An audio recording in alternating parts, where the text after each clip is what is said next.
Good evening, and welcome to the December edition of Hempfield Happenings. I'm Katie Null. And I'm Laurel Murr. For this month, we have stories about current students and those who have graduated that are making their mark in the world. First, we will look at how Hempfield influences current students to put their talents and passions to use. We will also talk with student athletes who are working as a team to help the Hempfield community.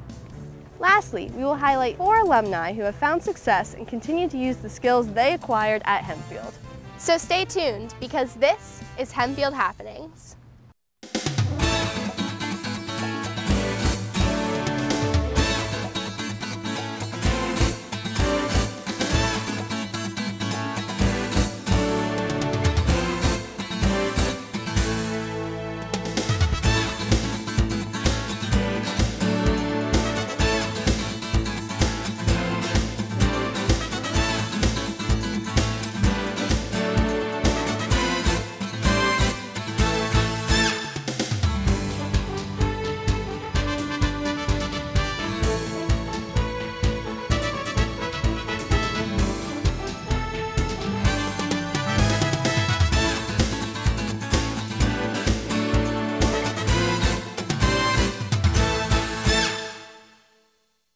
Five, 6, 7, 8.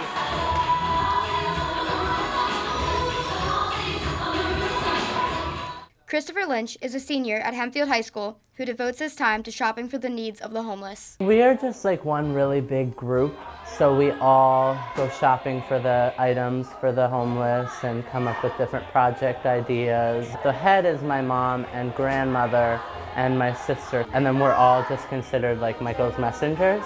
My daughter Shannon, she was a baby, 7 months old, when we had her blessed before a liver transplant by a family friend, Father Mychal Judge, and he was a family friend forever. My dad was an altar boy for him in the 1960s. Before Shannon's liver transplant, he came to the house and he blessed her. So every year on her anniversary of her liver transplant, we would celebrate, we would have a party, Father Mychal would call us, and then on September 11th, 2001, he was in the Twin Towers when the Twin Towers collapsed. In his honor, this is what he used to do, feed the homeless and take care of people on bread lines and soup kitchens. So we are trying to carry on his legacy. We serve people and give out underwear, socks, whatever our project is that time. So we all do a little bit of everything. But this isn't the only way Chris is helping. He also came up with a way to incorporate music into one of their projects. The name of the project is a Children's Christmas Cabaret, and it began last year. And so we partnered with Dutch Apple, as they're going to host our event, Encore Dance Center, who has donated their space for us to have rehearsals every weekend for 8, 9, 10 weeks. Also, the Homeless Student Project, who has identified for us 25 local families in need and the names of their children with one wish list item for each of them. The Millersville University Costume Shop has donated all of our costumes. And then we have our production team, which is Laurel Murr, Christopher Lynch, and Hope Abram. And they are dynamic. They are choreographing and choosing dances and songs and working with these kids in such a beautiful way. They're affirming them and they're teaching them. It's a really great feeling. I know on Christmas Eve they're delivering boxes of food to homeless people, so it's going to be really great knowing that what we're doing is raising money to go to people that actually need it.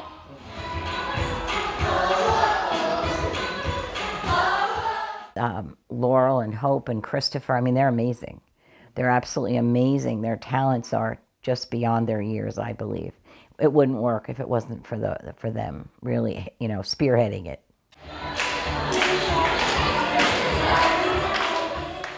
We can all learn something from Chris and his entire family, so always remember to live by Mychal's message. From Hempfield Happenings, I'm Michaela Quinn. And next up, we have Elizabeth Beerley with an inspiring student entrepreneur with an inspiring story.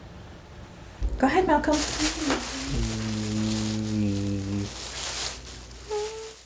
Hempfield sophomore Malcolm Corley started his own tile business, but being an entrepreneur is not the most unique thing about him. When Malcolm was 3, he was placed on the autism spectrum with a diagnosis of PDD-NOS. It means pervasive developmental disorder not otherwise specified. So, as you can see, that's very vague. For Malcolm, it meant that he started talking very late. Malcolm's artistic talent was demonstrated at a young age. I think he was about 3, and I was seeing these things, and I said, wow, he keeps drawing these things over and over again, and I saw that they were Blue's Clues, and then he started drawing Dr. Seuss pictures. In August, Malcolm found a theme park that he dreams of visiting, and a family member suggested a way for him to get there. My mom came up with the idea of having a tile business. I mean, I sort of was saying, okay, well, my mom said she would pay for some tiles, and I had another friend said, well, she would pay for some tiles, and then my sister was like, okay, well, you should make a website. I think it's great that he can produce artwork and be able to sell it online. Not all students get to do that, or that motivated to do that. He brings out a lot of goodwill in people, and it makes me really happy. I mean, obviously he's not saying that much, but I guess what he is saying is friendly, even if he's not going to have a long conversation with you. I'm glad that he is in class. He's a very pleasant young man. Hempfield's Strong Art program has helped Malcolm to succeed. Hempfield has a great offering of art classes and other classes too, but we have 5 art teachers. That's really unusual for a district. We have a great amount of art teachers, so he can have different kinds of courses that he's able to take. So I think that he's in a great spot if he likes art. I know he's been getting a lot out of the art classes. As I said, I mean, that I thought was amazing. What do you think, Malcolm? Do you like your art teachers? Yes, yes? Mrs. Gallagher. Mrs. Gallagher, that's right, and she's doing the world crafts. We did the Aboriginal rain sticks. He's still tied in some of the things that he does with his tiles, so he still wanted to do the Celtic designs that he was working on, and he incorporated that into his designs for the rain stick.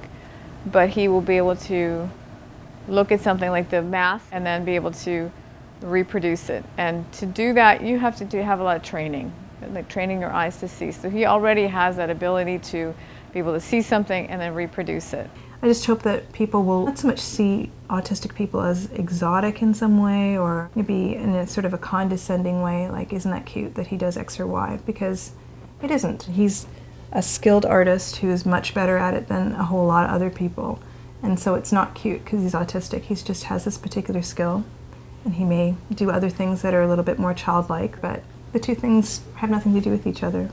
Although Malcolm is diagnosed with PDD-NOS, he doesn't let that define his abilities or limit his dreams. To encourage his business and to help Malcolm reach his goal of visiting an amusement park overseas, visit www.malcolmstiles.com to purchase a tile. For Hempfield Happenings, I'm Elizabeth Beerley. Perfect. This year, all of Hempfield's sports teams are participating in community service projects. Katie is hosting a panel with 5 student athletes to see how these projects are helping the Hempfield community. Thanks, Laurel. There are 5 students here with us today. We have Sam Kramer from football, Carlin Adams from cheerleading, Maggie Pohl from girls soccer, Hannah Johnson from cross country, and Brendan Lehman from golf. Thank you all for being here today. So first off, we'll start with you guys. What are the service projects that you and your teams worked on together? Our football team helped bring in cans to kick off the annual food drive here at the high school. The cheerleading team taught a 3rd grade classroom at LPC about leadership. The girls soccer team went to LPC and taught about respect and leadership. The cross country team helped out with the girls in the run 5K. And the golf team helped out with Shriver's pediatric annual rubber ducky race. So how do you two feel the projects that you worked on benefited you and your team and the people that you were helping out as well? It gave us a great chance to just give back to the community. Those people are coming to our games each Friday night supporting us. And then it obviously helps people in need who need food, and yeah. It gave us a good opportunity to public speak and also learn about how teachers manage their classrooms and time management for us as well. And I think the 3rd graders really appreciated us teaching them about leadership because they were really paying attention. I mean, we're big high schoolers and they really looked up to us that way, and I thought that was really awesome. And a question for you guys over here. Why do you think that it's important that we help out our local community? For us, for the Hempfield girls soccer team, we want to build a strong base for respect, not only inside our soccer program, but also in the community with the schools of Hempfield as well. So that's what we were trying to do with that. So Girls on the Run is all about building self-confidence in young girls. So it's not only building a base in Hempfield High School, but all throughout Lancaster County, which is very helpful for our community. I think it's important because for me, I wouldn't be where I am today because I've lived in Lancaster my whole life, and I would not be in the position I am today without our community, and I think it's great to give back to them. Great. Thank you guys again for being here, and thank you for the service that you're providing our community. Now back to Laurel. Thanks, Katie. So far, we've seen some current Hempfield students, but now we're going to take a look at some alumni who have made a name for themselves. First, Alex Weaver and Dalton Benedict found an alumnus who hit a real home run.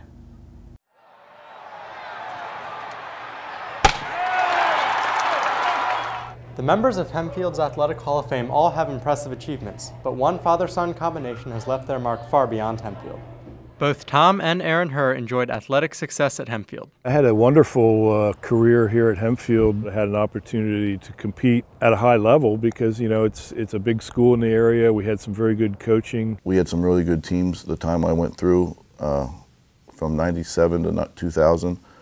And I mean, it was a blast. I wish we would have went a little farther than we did a couple of those years, but I can't complain.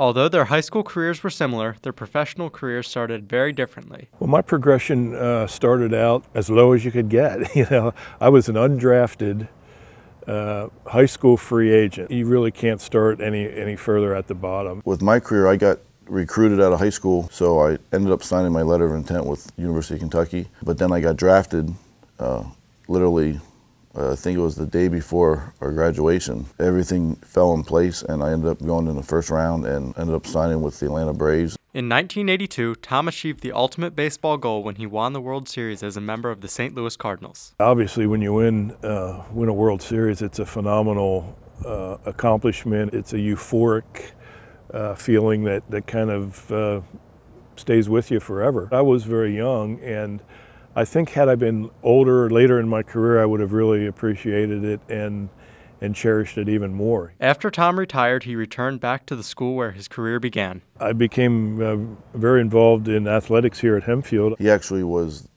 one of the coaches during my career at Hempfield. I mean, it was a blast. You know, I felt like transitioning into coaching was kind of a natural thing. I really enjoyed doing that, being you know, being involved with young people's lives and helping them, you know, achieve their goals athletically. Both of the Herrs have achieved success after their professional baseball careers. In the early 2000s, the professional baseball came here to Lancaster with the Barnstormers, so I was honored to be named their first manager and manage professionally here in Lancaster for a few years, and that was really cool too. Since I retired, well, I have a 5-year-old little girl, so I'm a dad. I opened up a business with another friend, a baseball facility, and we had that for 2 years, and then I got offered a job at Spooky Nook Sports to be their head baseball instructor. So I did that up till this summer, and then I actually met my new boss through teaching his kids baseball, and I'm in the medical field now, so I wanted to kind of get out of baseball and try something new and get a new challenge. Tom and Aaron Herr's athletic achievements place them among Hempfield's most distinguished alumni. For Hempfield Happenings, I'm Dalton Benedict. Although most of Tom Herr's career was spent in St. Louis, he also spent time in Philadelphia, where Emily Moser tracked down another Hempfield alumni.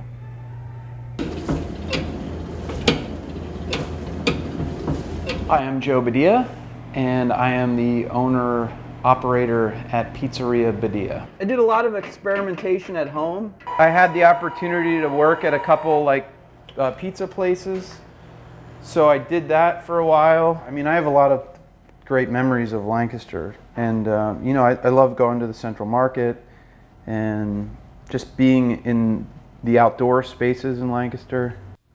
Joe Beddia, a Hempfield graduate of the class of '95, was involved in Key Club, Mind Games Club, and football. Those are sort of really tough years. I don't know. I didn't do well in school. I was one of those people that was always trying to fit in and was trying to sort of find my place. And I don't know, it was just sort of exhausting. Well, life goes on and you don't really know it because when you're in high school, that's all you have. That's all that you know. It's like that's your life. And you don't realize that there's life outside of that. And it gets, it doesn't necessarily get easier, but it gets a lot better when you're out there in the world. So I worked at a brewery in Japan for about 4 months. And when I was there, they dedicate themselves to one thing, like a craft. I realized that that's what I wanted to do in a way. I wanted to just do one thing, uncomplicated, simple, and try and do it really well. This past summer, deputy editor of Bon Appetit magazine, Andrew Knowlton, wrote an article naming Pizzeria Beddia the best pizza in America. I was in New York City. It happened to be the day before it came out, and he contacted me and he said, "Do you want to come up to the offices and see it before everybody else sees it?" And I was like, "Sure." Got in, went up the elevator, and I got out of the elevator, and he's standing there with the magazine, and he just like handed it to me, and I saw the cover, and I couldn't even open it up. I was just like, oh my God, just crazy. Since the magazine article, business at Pizzeria Beddia has been booming. You can see customers lining up as early as 2 hours before the pizzeria even opens. It is the place. Yeah, I'm also in the food business, so a lot of friends I know that cook and stuff like that. This is one of their guilty pleasures on their days off. They always come up here and enjoy a pie and stand in line. It feels amazing. It's unbelievable. It really is, like, literally unbelievable. And I mean, that's the thing. You can sort of do whatever you want, you know, if you apply yourself and whatever that thing is. And I highly recommend just trying to do something that you want to do, because that's sort of, at the end of the day, that's all you have. Pizzeria Beddia is a perfect example of how if you follow your dreams and do what you love, you will be successful. From Hempfield Happenings, I'm Emily Moser. Now let's leave the city of brotherly love and go to the Big Apple with Kayla Torres and Jackie Nikoloff.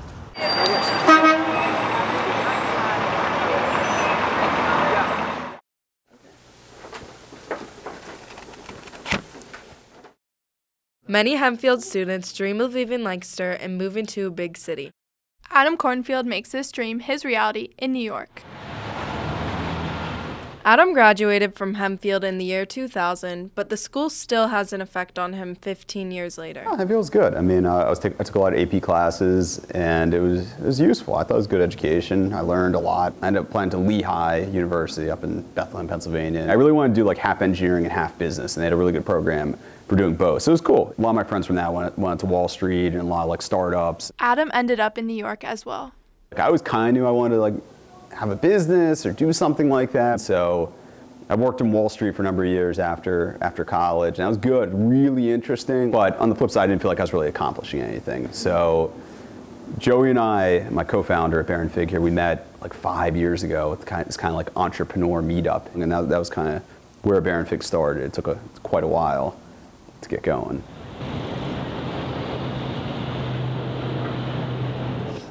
I moved to New York and went to the School of Visual Arts for design.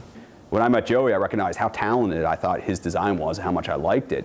And I mean, I was very happy that he could design, like it's incredible.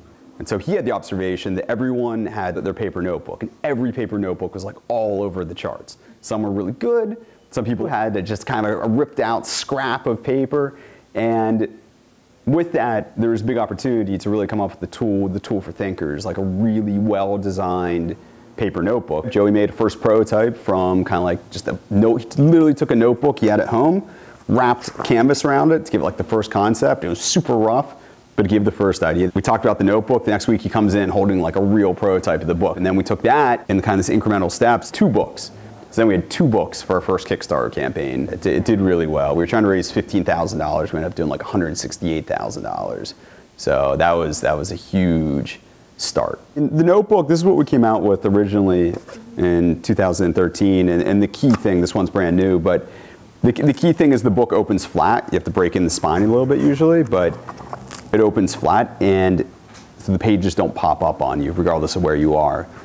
And so the way we achieve that is we actually have a design patent on the book. We re-engineered the spine of it, and we did it a little bit differently. Most books have like a board in the spine. We basically took that out and then re-engineered it using like some new materials that weren't around for a long time. Those were the things that make this book different. In addition to that, it was kind of just the look and feel of it, like a minimalistic gray color. We don't have any of our branding on the outside. We just have a little bit on the inside for Baron Fig. The new thing is the pen. We're actually running a Kickstarter for our pen right now, and did really well. Trying to raise $15,000 for it in our first 24 hours. We tripled our goal with $45,000. It matches our original philosophy. It's a very minimalist machined aluminum pen, but it's called the Squire, and our tagline is, "The pen is a mighty sword." And the other half it is kind of the branding, what the company stands for, and we're all about thinkers and people making things. So creating a pen, creating a notebook, putting out projects into the world, everything is aimed to either enable you to create or to inspire you to create.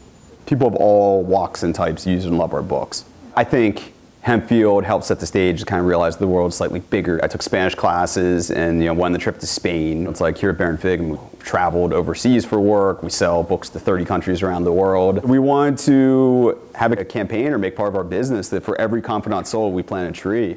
And so far, since we started this, we planted over 45,000 trees in 30 countries around the world. So it's really important to us. Books are obviously made of paper and that we give back to the environment and do what we can do. We've been very happy with it. Customers have really enjoyed it, and it feels really good that we can do something positive.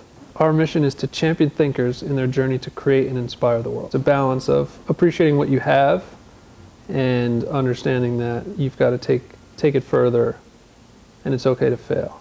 Adam and Joey are confident in what is to come from Bear and Fig. For Hempfield Happenings, I'm Jackie Nikoloff. And I'm Kayla Torres. Ben Hogan found another Hempfield alum taking on New York City. But he still takes time to come back to Hempfield. Cody Smith, a Hempfield alumni in the class of 1997, has achieved his dream of dancing. I graduated in 1997, and I thought Hempfield was one of the greatest schools ever. I never wanted to be anywhere else than Hempfield. I thought that the programs and things that they offered at Hempfield were above any other district around, and I was Hempfield proud from the beginning. Cody made a daring move from the small town of Lancaster to the big city of New York. And one of my friends from Penn State who was graduating in the musical theater department was like, "Do you want to move to New York with me?" And I was like, "Yeah, I do." And so it was really on a whim, and I did it, and I moved, and the next day I went to an audition for Radio City, and I got it, and then I started my dancing career here in New York. It was great. Although he plays a big role in New York, Cody still finds time to come back to Hempfield. For the past 14 years, I've been working at Radio City doing the Christmas show in the fall, and then I come back and I direct the musical and dance theater in the spring. Cody is the brains behind what dance theater is. He choreographs things, he directs it, he is behind the scenes, he's able to help design the sets. He is the mind behind dance theater. Don't take 2 steps. Just turn. I had Cody 2 times in class.